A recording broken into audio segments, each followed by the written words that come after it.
Thinking about selling your home in South Carolina? Great. But before we talk offers and open houses, we've got to talk about paperwork.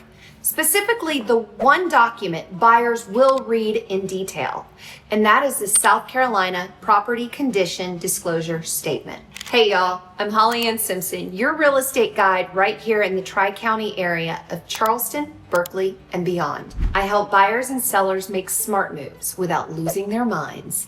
And today I want to walk you through one of the most important pieces of selling your home, the seller disclosure. It's required, it's important, and I promise it's not as scary as it sounds. So what is it and why does it matter?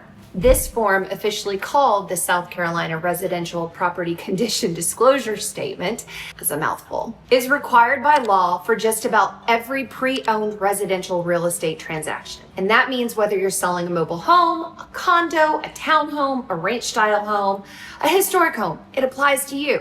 Sometimes builders of construction homes, they provide their own version or an exemption, but for resale properties, it's required. And if you're selling a home, this is your homework. And yes, it does count towards your final grade. It's basically a checklist that tells potential buyers what you know about the condition of your property, things like the roof, the plumbing, the HVAC, the appliances, electrical systems, and more. But here's the kicker. It's not about what's perfect, it's about what's true. And that's what buyers care about. They're not expecting brand new everything. They just want to know what they're getting into, as you would if you were buying a house. Can I just say, I don't know? Okay, so you might be tempted to mark no representation on every line and call it a day, but here's the deal. If you actually know something is broken, leaking, or has been repaired 5 times, you're legally obligated to disclose it. And if you don't, that can come back to bite you after closing. And by bite, I mean lawyers. And no one wants post-sale paperwork or court dates. Now, a lot of sellers think that they're protecting themselves by avoiding too much detail. But the truth is, you're actually opening yourself up to way more risk by trying to hide or ignore the facts. What buyers really think. All right, so buyers don't expect perfection, but they do expect honesty. If you check no known problems for your HVAC and then the heat goes out the day after closing and it turns out you had 3 repair visits in the past year, that's a trust and a legal issue, and it's not worth it. Transparency, it builds confidence, and confidence builds offers. The more upfront you are, the more a buyer trusts that you're not hiding anything else.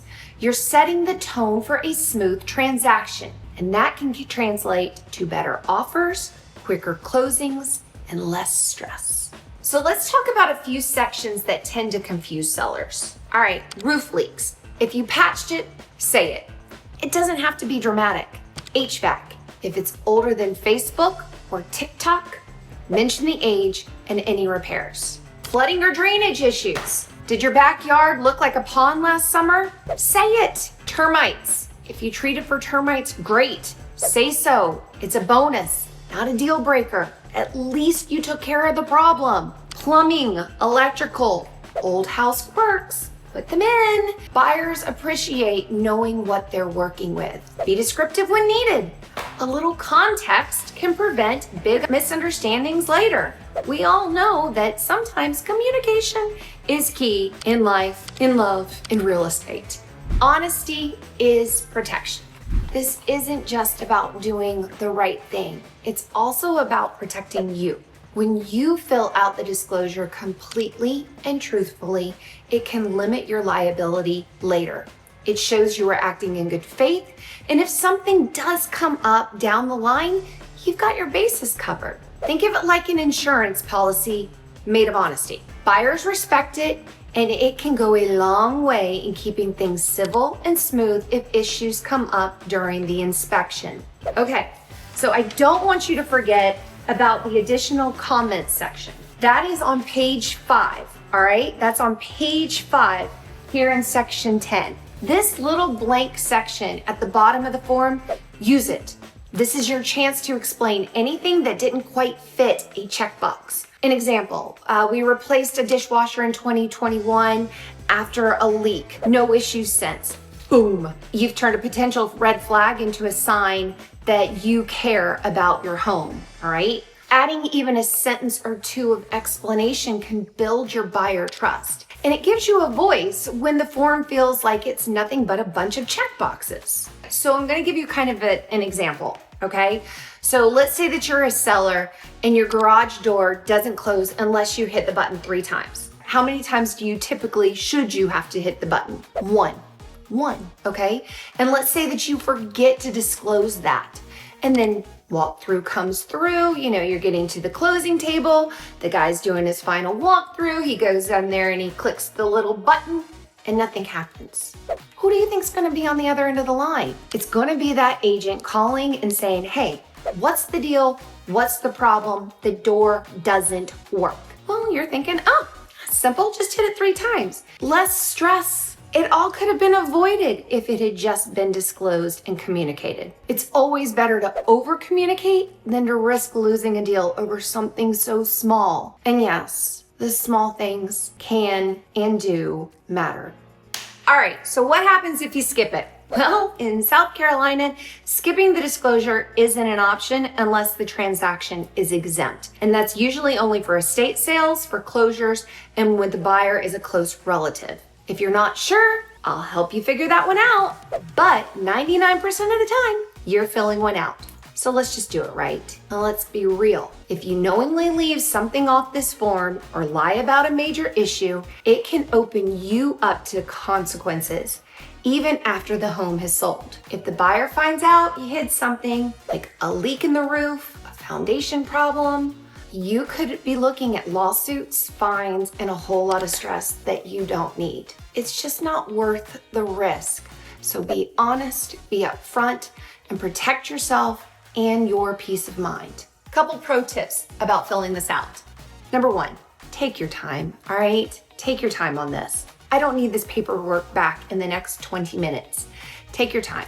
Number 2, don't guess. Check your records, check your records. If you had a repair done, then maybe you can submit it with the form too. And then that way you're just covering your bases, okay?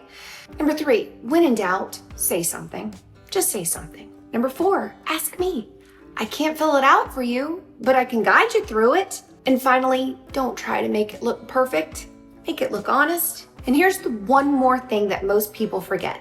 It's a living, breathing document while your home is listed. So that means if something changes, like a leak, a repair, or you suddenly remember your HVAC flooded in 2015, we need to update the disclosure, okay? It's not a one and done. Let's keep it accurate from start to finish, okay? Knowledge is only power when you put it to use, and that's where I come in. Whether you're selling a cozy condo, a lakeside mobile home, a townhome downtown, or a historic cottage tucked in the Lowcountry, this disclosure is part of the process. And I'm here to help you do it right. From the lake to the Lowcountry, I've got you covered.